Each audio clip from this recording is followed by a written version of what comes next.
La gran pregunta que hoy quiero intentar contestar es cómo es posible que los misterios de Occidente que habían surgido, los misterios de alguna manera que habían surgido en un contexto más religioso, o sea, sobre todo religioso, ¿no? Es decir, eh, se desplazaran hacia un oficio, ¿cuál es el oficio de albañilería? Porque la palabra masón, como sabéis, en francés y en inglés incluso, quiere decir albañil. Claro, la gran pregunta es cómo es posible que un oficio o de un oficio o de las corporaciones vinculadas a un oficio surja una, surjan unos misterios, digamos, ¿no? Unos misterios que permitan el desarrollo espiritual, el desarrollo moral del ser humano, ¿no? ¿Qué pasó? ¿Qué tenían de especial? ¿Qué tenía de especial el oficio de albañilería para derivar en una cosa así?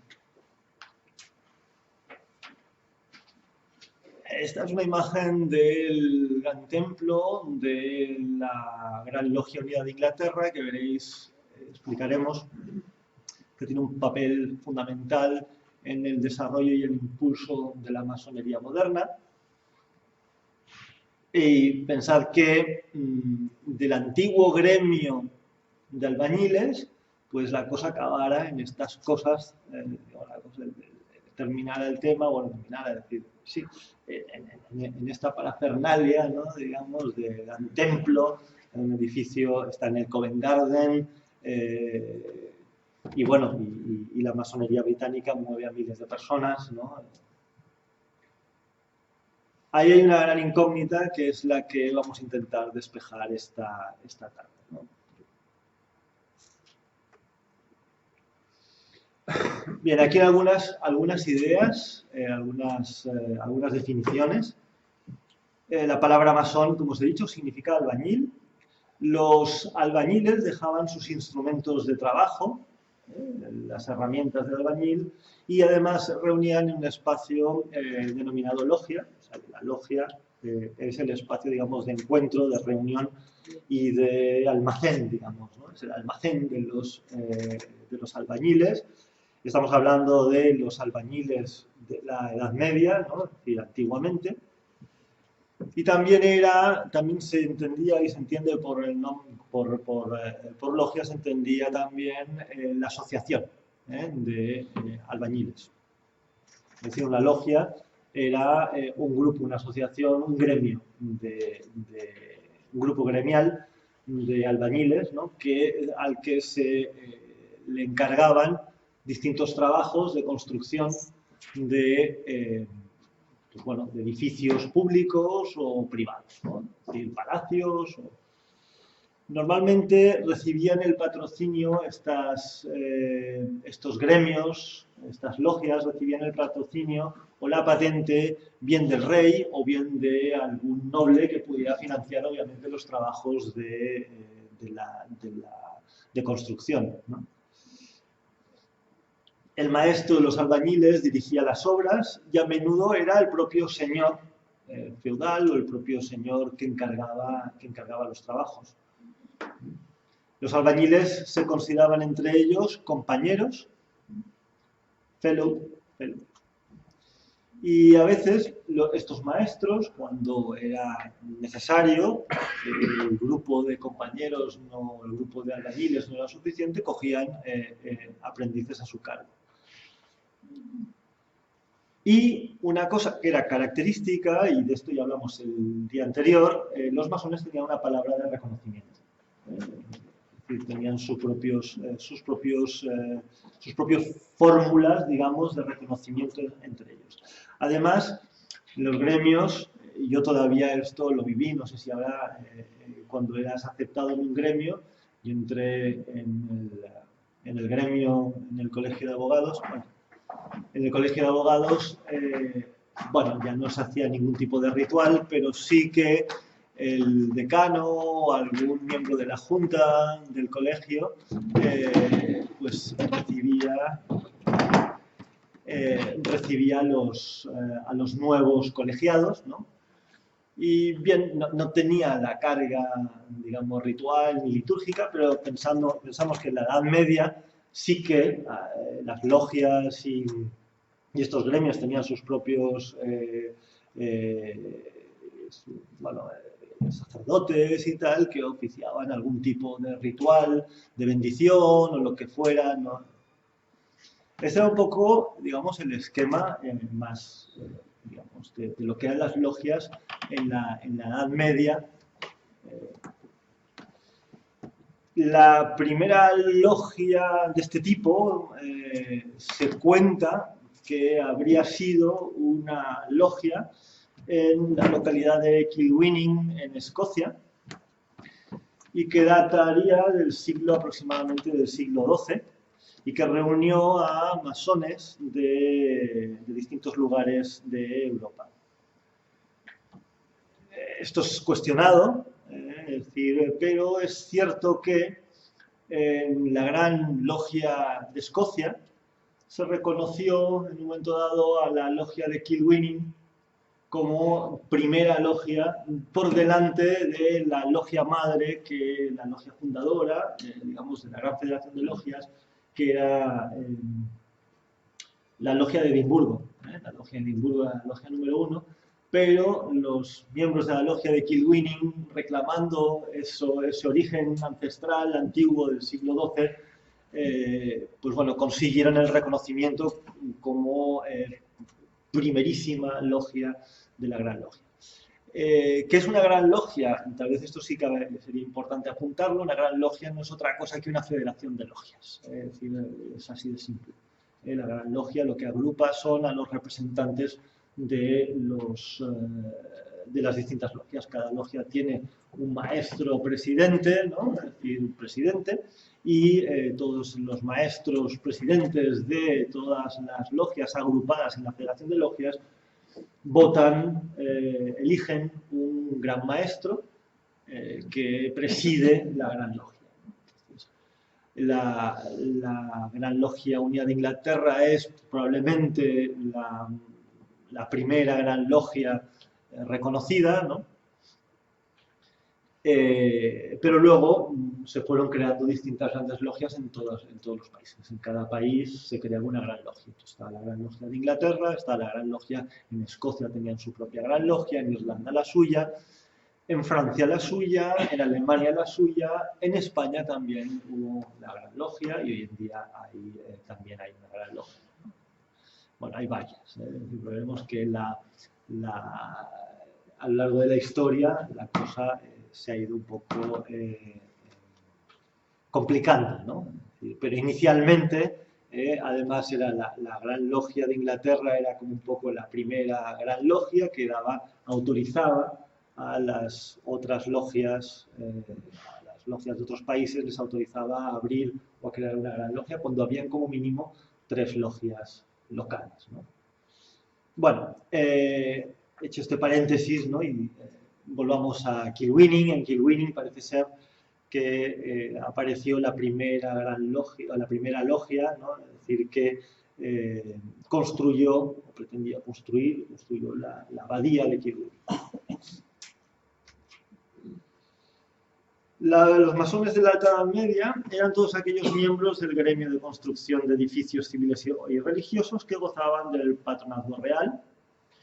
Se denominaban fellows o compañeros porque tenían un mismo reglamento. Y aquí vamos a otro tema importante, que es los reglamentos, que es otra de las cosas características de una logia. Una logia tiene su propio reglamento que regula las relaciones entre sus miembros, ¿no? Los reglamentos, y que, bueno, es decir, eso es como en el fondo los estatutos, el estatuto de la asociación, ¿vale? Pero también existía la Gran Logia, también tendrá sus propios estatutos, ¿no? Entonces, se organizarán así en una época que, curiosamente, pues bueno, es decir, en la mayor parte de países tenían leyes emanadas del rey, ¿no? Es decir, las logias, la Gran Logia tenían estatutos de alguna manera aprobados vamos a decir, democráticamente o aprobados por la comunidad, digamos, por el grupo de logias o bien el grupo de miembros de una logia, ¿no? Votaban su propio estatuto. Y este probablemente sea uno de los orígenes también de los gremios, de las asociaciones, del moderno sistema asociativo, ¿no? Es decir, que se inspira bastante en este modelo. Los reglamentos más antiguos, anteriores al 18, son denominados o se conocen con el nombre de Old Churches, que es, bueno, los churches son deberes, los antiguos deberes, ¿no? Los reglamentos de las logias son denominados deberes, churches, y hoy reciben el nombre de Old Churches algunos de los documentos conservados anteriores al siglo XVIII. En estos textos, lo curioso, lo interesante es que en estos textos suele haber, no en todos, pero suele haber en muchos de ellos, una introducción en la que nos explica el origen del oficio, ¿no? Es decir, como en el fondo es los estatutos que regulan un oficio, las relaciones entre digamos, los que practican un oficio, ¿no? Es decir, pues nos explican en los estatutos, en los deberes, en los reglamentos, se nos explica un poco el origen del oficio, y curiosamente en esos estatutos y en estos old churches, en estos antiguos deberes, se nos hablan del oficio de geómetra. ¿Vale? Es decir, se habla del oficio de masón o el oficio de geómetra en términos de identidad, ¿no? Es decir, como términos idénticos, ¿no? Es decir, y eso es lo que de alguna manera llama la atención, ¿no? Es decir, en la Edad Media el oficio de albañil era conocido como el oficio de geómetra, ¿no? Y es interesante en algunos de estos antiguos deberes que nos explican cómo las nobles familias no era un oficio, digamos, para todo el mundo, sino que las nobles familias, algunos de sus hijos, a los cuales pues, supongo yo que no les tocaría el feudo en herencia, pues encontraban, digamos, una salida digna, ¿no? a su vida en el ingreso en una logia y en la práctica del oficio de constructor, ¿no? De albañil. Y en estas logias, bueno, se enseñaba geometría. Y ahora veremos un poco, ya con esto apunto a algo de lo que ya hablamos en su momento. ¿Os acordáis que vimos un poco adelante, ya lo volveré a citar, Dante Alighieri, cuando nos hablaba de cómo el alma se elevaba por las distintas regiones celestiales? Cada una de estas regiones estaba asociada con una ciencia, y las ciencias que tradicionalmente en la Edad Media eran 7, las 7 artes liberales, ¿no? Pues bueno, la geometría le correspondía un lugar bastante importante. El documento más antiguo que nos habla precisamente de esta identidad, ¿no? Entre el oficio de geómetra y el oficio de albañil, de masón, es el Poema Regio, el manuscrito de Halliwell, que data del año 1390, bueno, aproximadamente, ¿no? Y con ello entramos en un tema fundamental en el desarrollo de nuestra filosofía moderna. Ya estuvimos viendo, cuando hablamos de los misterios, cómo la filosofía, en gran medida, o sea, los misterios en gran medida eran deudores de la filosofía, y cómo en todos los misterios se incorpora la filosofía. Y la filosofía platónica, en particular, tenía una especial sensibilidad a las influencias pitagóricas que tenía el platonismo por la matemática. Y los grandes neoplatónicos, los grandes filósofos platónicos fueron además muy aficionados a las matemáticas. Una obra que tiene una importancia capital a lo largo de la historia y a lo largo de... tiene una importancia capital para el desarrollo, digamos, de nuestro pensamiento occidental, fueron los elementos de Euclides. No solamente por lo que suponen en un avance, en una recolección, digamos, ¿no? de teorías, principios matemáticos, sino que además los elementos de Euclides en el marco del desarrollo, o sea, dentro del desarrollo de la filosofía, fueron una obra de referencia. En varias ocasiones encontraremos textos filosóficos que se inspiran en los elementos de Euclides. El más importante es la obra de Spinoza, ¿no? La Ética de Spinoza, que está escrita mole geométrico, es decir, en forma geométrica. ¿Por qué? Porque se inspira en los elementos de Euclides.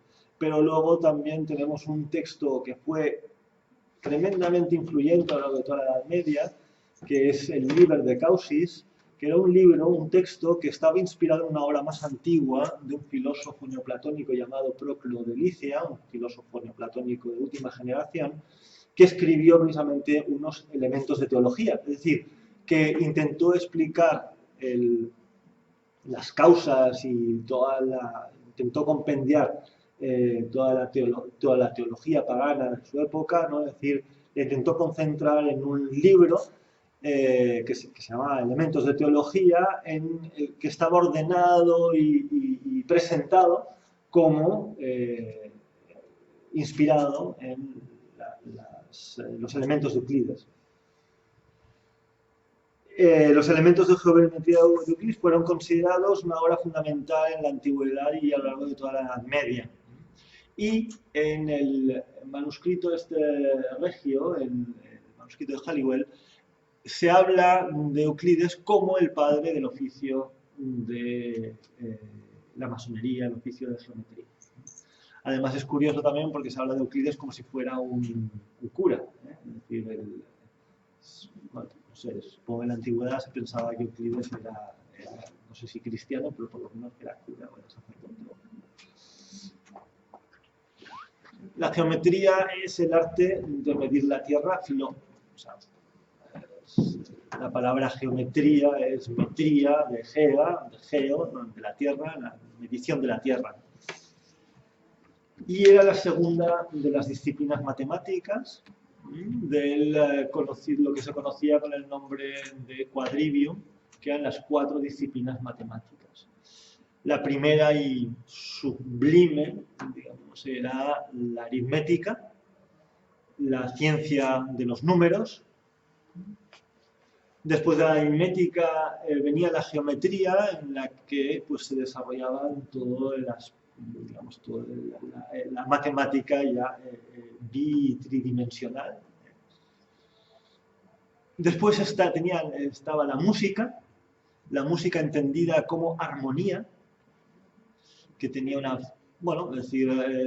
tenía su fundamento en las matemáticas, porque en el fondo, pues bueno, es decir, los distintos sonidos, las distintas notas de la escala musical se habían obtenido dividiendo una cuerda en un monocordio, ¿no? Es decir, que, a medida que ibas dividiendo la cuerda, pues iban saliendo una serie de sonidos y esto permitía de alguna manera entender la música como una disciplina matemática.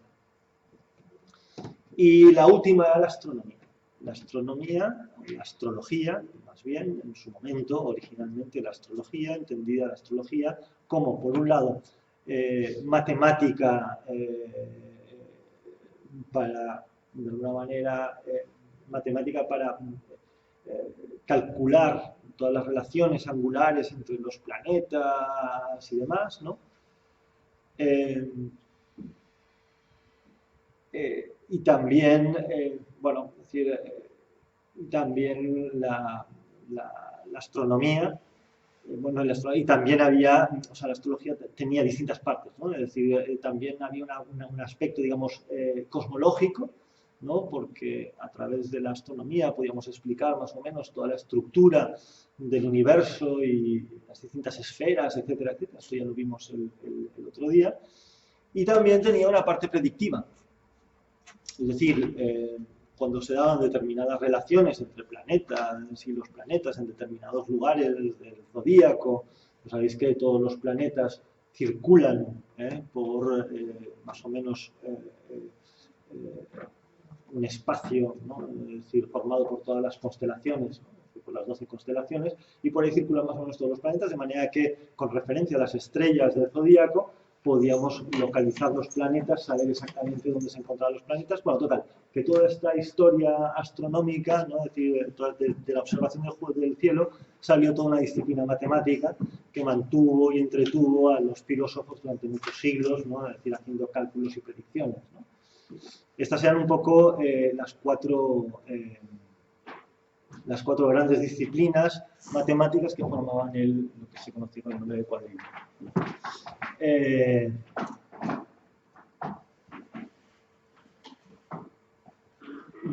Como os he dicho, el platonismo, que tuvo una importancia fundamental, la línea platónica y neoplatónica tuvo una importancia fundamental a la hora de nutrir filosóficamente los misterios, ¿no? Como os decía, tenía un gran interés por todo el tema de la matemática y por las raíces pitagóricas que tenía el platonismo. Se dice que en la Academia de Atenas era exigencia, ¿no?, para poder acceder y formar parte de la academia, el tener conocimientos matemáticos y en particular de geometría. Y en el diálogo Timeo, que es un texto que tendrá una fuerte influencia, digamos, en todos los ámbitos, ¿no?, teológicos, ¿no?, porque parecía como que el Timeo nos permitía explicarnos filosóficamente la creación del universo, del cosmos, ¿no?, de manera que pasó a formar parte del Timeo y las interpretaciones en la línea del Timeo a integrar lo que se conoció como la teología, es decir, en la que se intentaba explicar, pues, el origen del universo a partir de la creación de Dios, etcétera, etcétera, basada en este diálogo en el que vemos al Demiurgo, famoso Demiurgo, una entidad teóricamente, un gran intelecto, ¿no?, es decir, que lo que hace es ordenar la materia en las distintas regiones celestes, pero es muy interesante porque hay un fragmento muy oscuro del Timeo en el cual se nos describe cómo el Demiurgo construye el cosmos a partir de una serie de cálculos matemáticos de los que salen series aritméticas, series y series armónicas, ¿no? De manera que cuando el tipo termina su descripción de la creación del cosmos, ¿no?, de ahí se deduce que el cosmos, en el fondo, el universo, es una gran armonía, ¿no?, es decir, porque la división, de alguna manera, la distancia entre los planetas, está relacionada con distintas notas musicales, ¿no?, es decir, y que por tanto el movimiento de las esferas describe una gran sinfonía de sonidos, ¿no?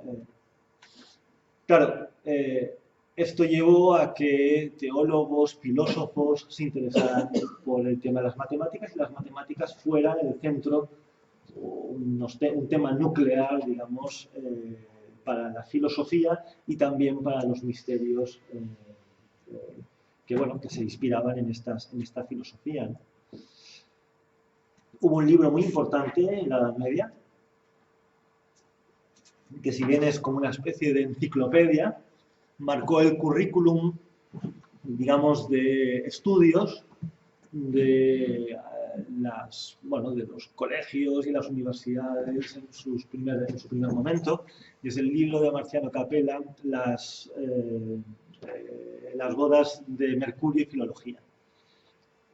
Es un libro que, como habrá muchos en esta época y posteriormente, es decir, que tiene una vocación enciclopédica, ¿no? Es una obra bastante extensa, por lo cual, que yo sepa, no hay una traducción al castellano completa, ¿no? Es decir, hay fragmentos de la obra traducida, pero que yo sepa, no tengo noticia, y si alguien la tiene, pues de la obra traducida al castellano. Estaba en latín, ¿no? En esta obra, que es, como os digo, como una especie de enciclopedia, está dividida en siete capítulos, ¿no? y cada uno de estos capítulos está dedicado a una de las artes liberales. Y estas artes liberales serán 7 en total, conocidas como el Trivium y el Quadrivium, que serán, como decía, el programa de estudios de las universidades medievales.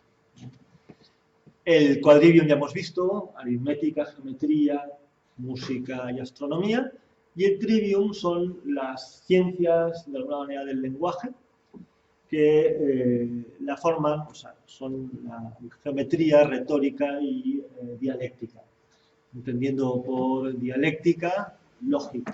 La lógica será, bueno, el nombre que en el marco, o sea, en el desarrollo de la dialéctica, estaba todo el tema de la lógica aristotélica, etc., ¿no? Los silogismos y demás.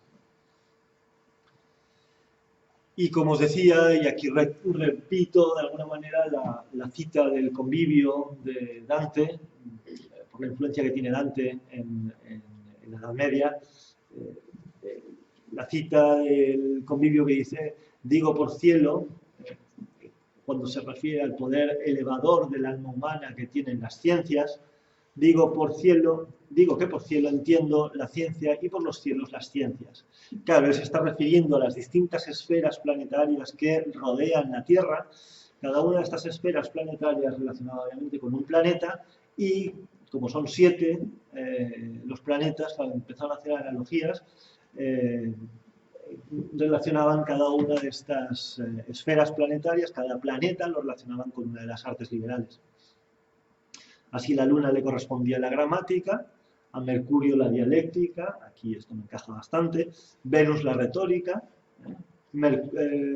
a Marte la armonía, a Júpiter la geometría, a Saturno la astronomía y al Sol la aritmética. Esta es un poco la visión de Dante de las artes liberales. Como veremos, las artes liberales será un elemento de estudio muy importante para el francmasón. Incluso el francmasón moderno, todavía se habla en el contexto de los rituales y demás masónicos, se habla de estas artes liberales. Bien, los masones operativos, cuando hablamos de masones operativos nos referimos a los primeros masones, los que efectivamente trabajaban, se dejaban la piel, las uñas, los callos, ¿no? Trabajando la piedra, o sea, los que realmente construían edificios, ¿no? Los masones operativos más antiguos se localizan en Inglaterra y Escocia, y que tenían sus reglamentos y normalmente algunos pueblos, pueblos o ciudades tenían sus propios gremios de francmasones bajo la tutela de los notables de la ciudad o del pueblo, y eran a los que se les encargaban las obras civiles, ¿no? O religiosas, ¿no? Es decir, construir un palacio, un ayuntamiento o una catedral, una iglesia, lo que fuera. En Escocia fueron importantes familias aristocráticas que se incorporaron en la masonería, y esto sí está más o menos documentado, y se habla de la familia de Sir William Sinclair, el conde de Caithness y barón de Rosslyn, asociada a un edificio bastante curioso que es la famosa iglesia de Rosslyn, del cual aquí tenéis una fotografía. Tú estuviste, ¿no? Sí, sí. Interesante. Bueno, la particularidad de este edificio es que tiene algunos elementos que dan a entender que aquel edificio no solamente era un edificio para la liturgia cristiana, para lo que fuera, sino que además ahí o bien se hacían otras cosas, o bien se quiso dar a entender en los motivos ornamentales que allí se conocían ciertos ritos y ciertas historias esotéricas, ¿no? Relacionadas con la masonería. Las antiguas logias operativas estaban formadas por un único maestro. En realidad el maestro de la logia era uno, ¿no? Y además estaba asistido por vigilantes, ¿no? Que estos vigilantes la ayudaban de alguna manera a gobernar logia, ¿no? Y cuando era necesario, el maestro tomaba bajo su cargo aprendices que normalmente el periodo de aprendizaje duraba 7 años. Pero claro, si había que construir, preferiblemente hoy en día el grado de aprendiz o el tiempo que los aprendices son aprendices en una logia es bastante más corto, ¿no? Es decir, pero porque en todas las cosas no tienen que construir nada, sino estaría bien que alargaran un poco el tiempo de instrucción, ¿no?